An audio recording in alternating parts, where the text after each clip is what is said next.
Right now, it's Dr. Dan Edney. He is the State Health Officer with the Mississippi Department of Health. Dr. Edney, always good to see you, my friend. Thanks for coming in. Thanks for the invite.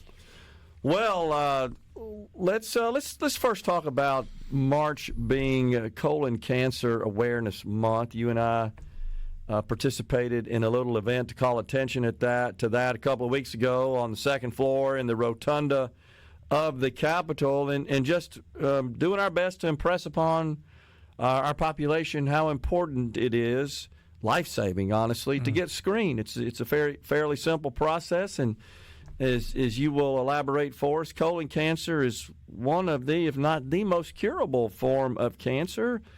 And I've said so many times, being one who had colon cancer, I wouldn't call myself a survivor because my bout was fairly insignificant, as some can be. But it was a direct result of getting screened and finding what could be a worse outcome way before that occurred, and was essentially cured just by having a plain old colonoscopy, a plain old screening. Nobody in this country or our state should die of colon cancer, Dr. Edney. I agree totally, and I appreciate your story very much because you were going to die. That's exactly right. You were going to die of colon cancer. You would be dead of colon cancer today. First of all, if you had not had a really good, astute primary care physician who took really good care of you, and then you listened to the good advice you were given, and you went and had the colonoscopy done, that saved your life. Colonoscopy saved my life. Mine was purely screening, and it just emphasizes the fact that we lead the country in colon cancer deaths, and we shouldn't have hardly any at all. If our folks, number one, had access to good medical home for primary care, and then secondly, took advantage of the screening that's there for us. It's just one of those things in Mississippi we're dying of unnecessarily. And the wonderful thing about how we address colon cancer is we're trying to prevent it. So a colonoscopy is not meant to go in and look for colon cancer at your stage, although it does a good job doing that. It's actually meant to find it at my stage where I had those adenomatous polyps growing without any cancer, but they were high risk for turning malignant if they were just allowed to grow. And by having the colonoscopy done and have those polyps removed right there while I'm asleep for the colonoscopy, today I would be dead of colon cancer had I not taken advantage of that. And I'm just determined I'm going to die of something, but it won't be colon cancer like my daddy did. And my father's death was a miserable death. And it's just colon cancer deaths are not pretty at all. Yeah. And they're unnecessary. Most cancers screenings that we're doing, we're trying to find the cancer at an early stage. Mammography does not prevent breast cancer. It finds early stage breast cancer. Low-dose CT scans for lung cancer. We're looking for early stage lung cancer to intervene when it is curable. But with colon cancer, we're trying to prevent it. Yeah, by simply removing those growths, those precancerous polyps, before they develop into cancer, you're essentially preventing contraction of cancer. Absolutely. We put sunscreen on to prevent skin cancer. We look for early changes of skin lesions to get rid of them before they're deadly, or even at the precancerous stage. Same thing with colon cancer. We're just looking at the skin of the colon. We're looking at the inside lining of the colon where those polyps grow, and that's where cancers arise 99+% of the time. Yeah. And let's point this out as well. This is what I learned going through that experience, which, by the way, for the benefit of our audience, 2006 is when I had this. 2006. And here we are 19 years later, and it was actually February. I want to say I watched the Super Bowl from a hospital bed, as I recall, and folks took great care. But I've only produced one teeny tiny match head size polyp since then. Having all the colonoscopies, regular screening since then. And I remember the very first one I went to after I had the surgery, when the GI said, "Oh, we're ahead of this thing now. We're not worried about it." I mean, that was the words, and that's resonated in my head for 20 years. Absolutely. We're ahead of this thing now. We're not worried about this anymore. We finally think this is nothing. We know we're ahead of it. But as I recall, just kind of studying it on my own in my very amateur physician mode, it takes a while for a polyp to even be visible once one starts to form. That's right. To even a microscope. As I recall, like a couple of years, but perhaps 8 to 10 before it then becomes cancer. Right, because it has to have time to grow and mature, and for those cells to keep replicating. And there are types of polyps that have no malignant potential. They're called hamartous polyps. Okay.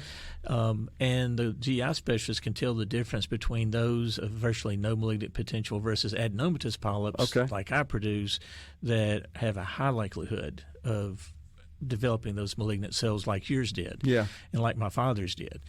But if we can just stay ahead of it, which is why now the age has been dropped from 50 to 45, because we were missing too many in that 5-year gap. That by dropping the age group down, we're catching more of those early stage adenomatous polyps and getting rid of them, so we have fewer 50-year-olds dying.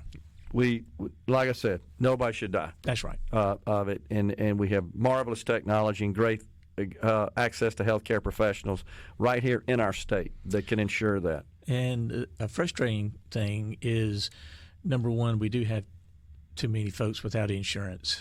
And so we, I've shared with you at the health department, we're screening for eligibility determination and helping folks enroll what they're eligible for, so that they have a chance to get their screenings and their primary care.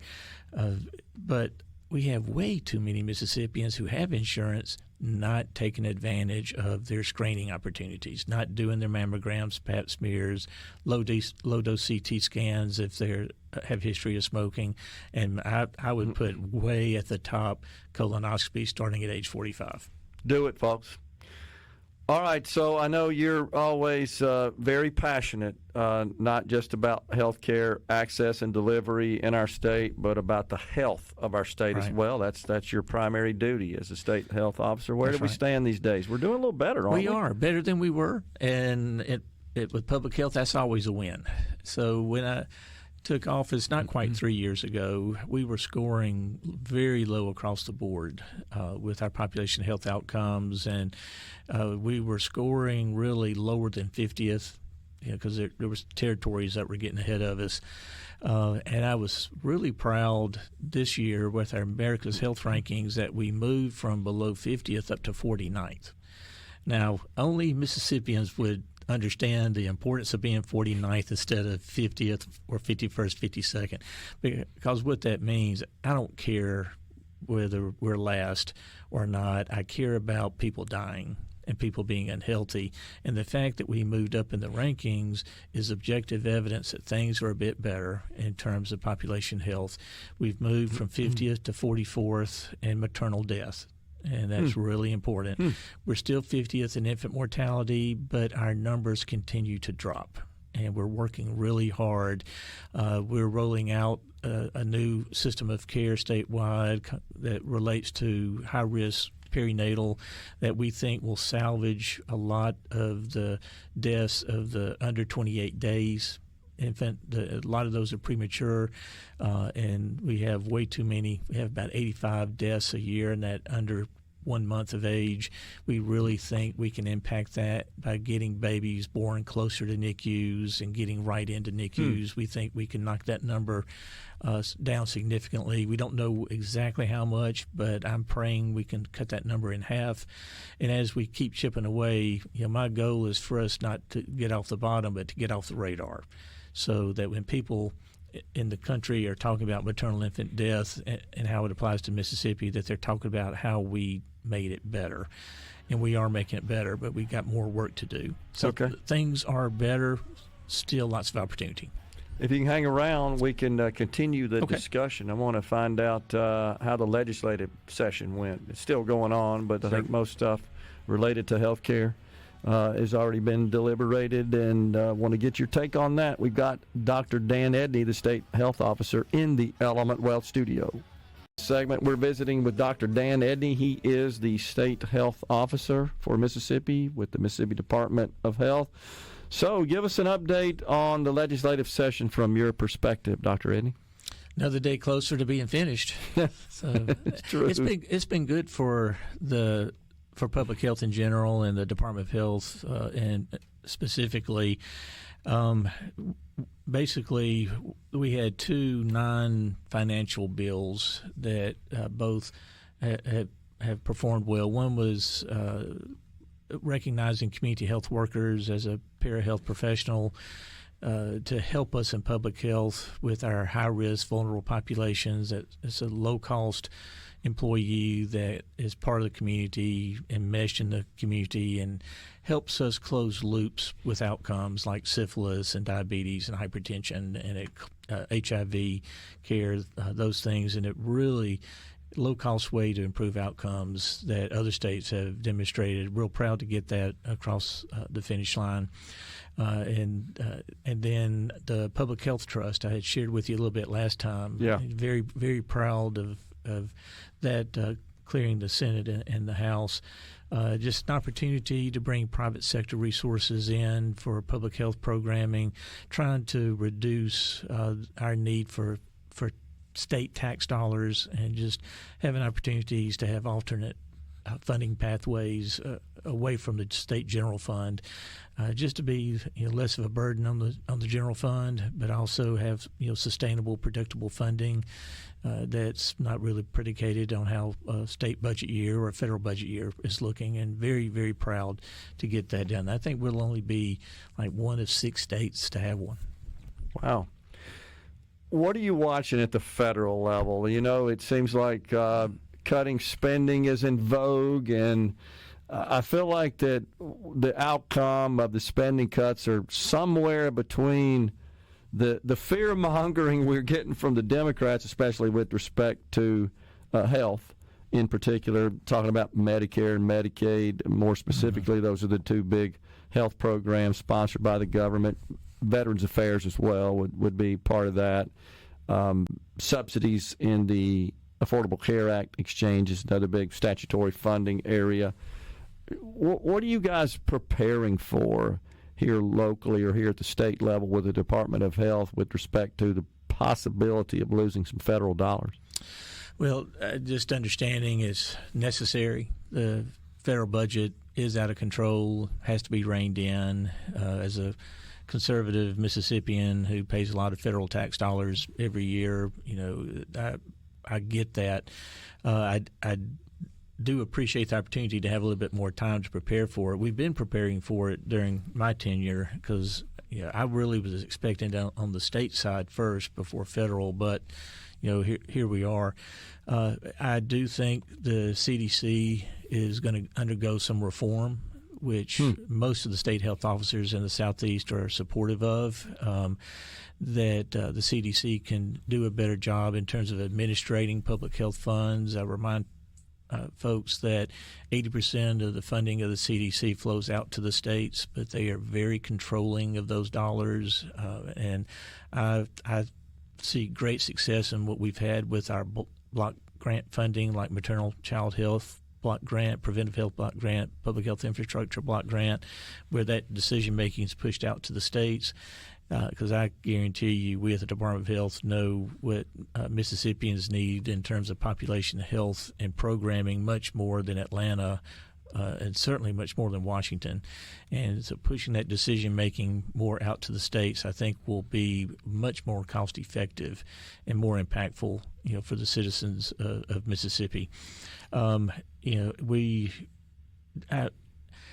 When I was in Washington last week, and I don't go up there seeking anything for the Department of Health. I'm going up as state health officer to have conversations about, here's a laundry list of concerns I have that impact healthcare infrastructure for the state, and then serve as a trusted resource for them, and things like rural hospital issues, or how CMS is dealing with the hospitals in the state, nursing home access, Medicaid funding, which is important to the Department of Health, but it's critically important to the healthcare economy in Mississippi. And to talk about those things, to talk about public health funding, and I just am really frustrated with this feast or famine approach that we've been taking for too long, that we cut public health funding to the bone until there's a crisis, and then we flood public health with way too much money than can be responsibly spent in a short amount of time, where we need to be looking at sustainable, reasonable funding of public health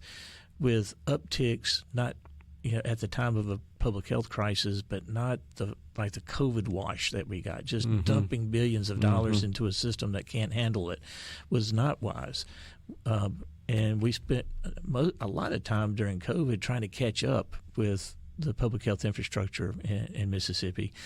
We're better than we were, but now if we're going to cut way, way back, then it's just going to be that same cycle again, and there will be another challenge that they'll dump a lot of money into. And I would rather they just have sustainable, reasonable funding on an ongoing basis with decision-making at the state level with accountability and guardrails. And then I think you'll see a lot less waste, a lot more efficiency. I think back on that, and I think you're so spot on with your analysis, Dr. Edney, but I think back on that, as you well know, the federal government just dropped billions of dollars out of trillions, actually, out of helicopters. A lot of that went to the healthcare industry, and it was designed to offset what was thought to be a dramatic increase in cost just because of dealing with COVID.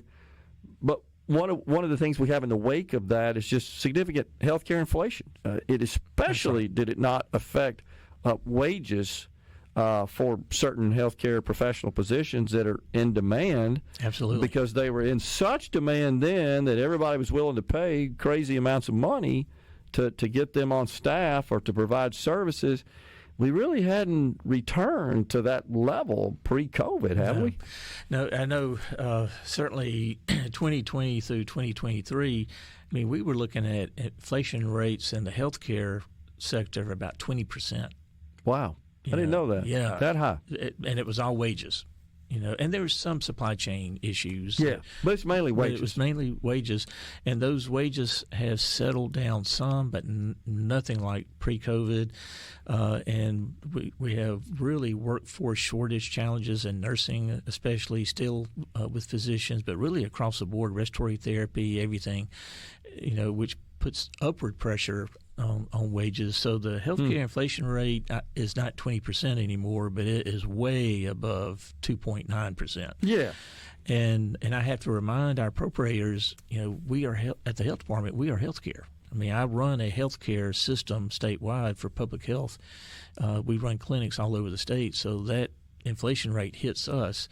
And this year I basically asked for level funding because I had some other opportunities to utilize I didn't want to use tax dollars for until I had consumed these other resources. But level funding is really at least a 10% cut. Yeah.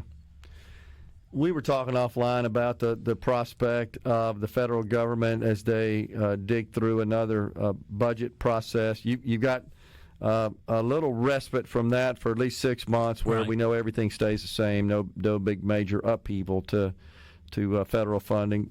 Pockets of it here or there, of course, that I know that are affecting the healthcare industry and in your organization. But the prospect of, let's say, cutting the federal dollars Mississippi receives to match its part of Medicaid, and we receive the highest because we have the lowest per capita income. That's how it's calculated. That could have a significant impact on the healthcare industry in the state, could it not? Absolutely, and not just healthcare, but to the economy of Mississippi. Those Medicaid dollars flow out all throughout our economy and turn over 7 times like every other dollar. Those dollars are desperately needed for our health economy, but for the overall economy. And healthcare is utterly dependent on Medicare and Medicaid dollars. Can't survive without it.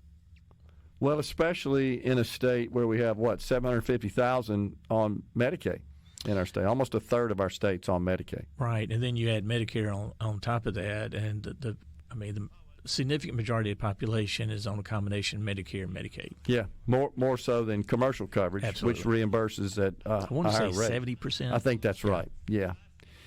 Yeah, so that's it's kind of a toxic elixir, if you will, for the healthcare industry. Something we need to be aware of. Yeah, that federal dependency is dangerous. Totally agree. Appreciate you coming in, Thank Dr. you, Edney. buddy. I Always good to appreciate see you. Yes, sir. Dr. Dan Edney, the state health officer, has been our guest on Middays. We're coming right back. Half an hour remaining. Stay with us.